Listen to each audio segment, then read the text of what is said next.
first time मैले नै friend request पठाएको थिएँ होला अनि त्यसपछि धेरै पन्छौँ त रिक्वेस्ट रेसिभ पनि भएको थिएन अनि केही समयपछि अनलाइन लिस्ट हुन्छ नि च्याट लिस्टमा देखेँ अनि ऊ चाहिँ अन आइरहेको थियो अनि त्यतिखेर मैले अप्रोच गरेको हो मैले बोलाएँ होइन हामी चाहिँ 11 क्लासमा पढ्थ्यौँ त्यति बेला चाहिँ अनि 11 क्लासमा पढ्दा पढ्दा कुरा भयो अनि 11 क्लास भ्याइ इक्जाम दिएको लाइक फर्स्ट विक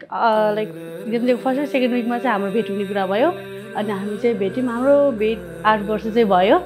8 इयर्स अगाडि चाहिँ हामी बिचमा कुरा भएर त्यसरी भयो अनि भेट पनि उसले गर्दा नै भयो उसले नै भेट्ने कुरा गर्यो अनि त्यसपछि एक दुईवटामा कुरा गऱ्यौँ अनि त्यसरी पहिलो भेट चाहिँ हाम्रो भयो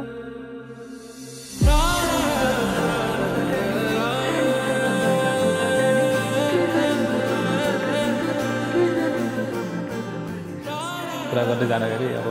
त्यसमा मलाई पनि राम्रो लाग्न थाल्यो अनि कुरा गर्दै गएको अलमोस्ट 7-8 मन्थपछि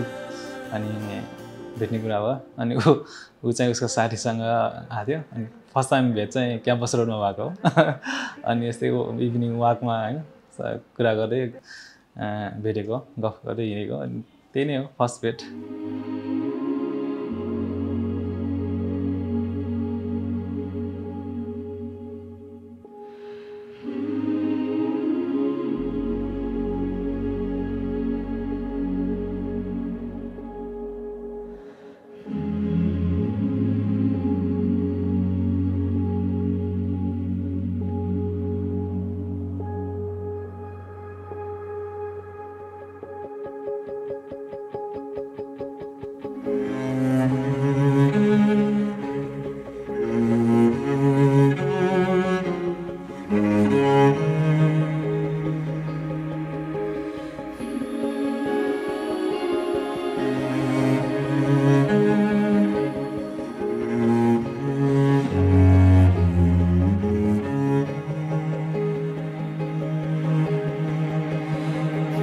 त्यतिखेर नै भइसकेको थियो जस गीत भइसकेको थियो होइन अब त्यही त हो एक पोइन्टमा गएर क्लिक भन्दा पनि अब जस लङ टाइममा त्यो गर्दै जाँदाखेरि यही नै हो मेरो लागि भन्ने फिक्स भइसकेको थियो जस सपोर्ट त अब एकअर्कालाई एकदमै गर्नु सपोर्ट गरेर नै हामी यहाँसम्म आएको आउनु चाहिँ अब पछि पनि सपोर्ट र साथ त सधैँभरि भइरहेको छ अब सोचेको छौँ प्लानिङ डिफ्रेन्ट छ अब उसको डिफ्रेन्ट छ मेरो डिफ्रेन्ट छ र डिफ्रेन्ट भए तापनि लाइक अब एक भएर अगाडि बढेर अगाडि जान्छौँ हामी कतिसम्म त्यही नै छ हाम्रो चाहिँ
वर्ष अगाडि स्टार्ट भएको च्याटबाट स्टार्ट भएको जर्नी हो होइन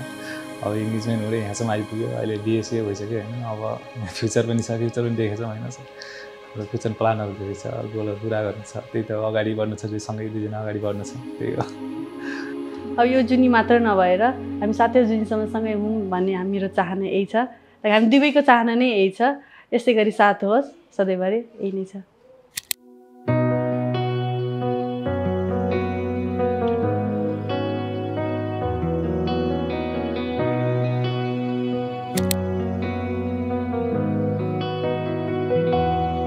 मात्र तिमी साथ दिनु भविष्य सँगै कोरौँला जिन्दगीको गोरेटोहरू हात समाई हिँडौला मेरो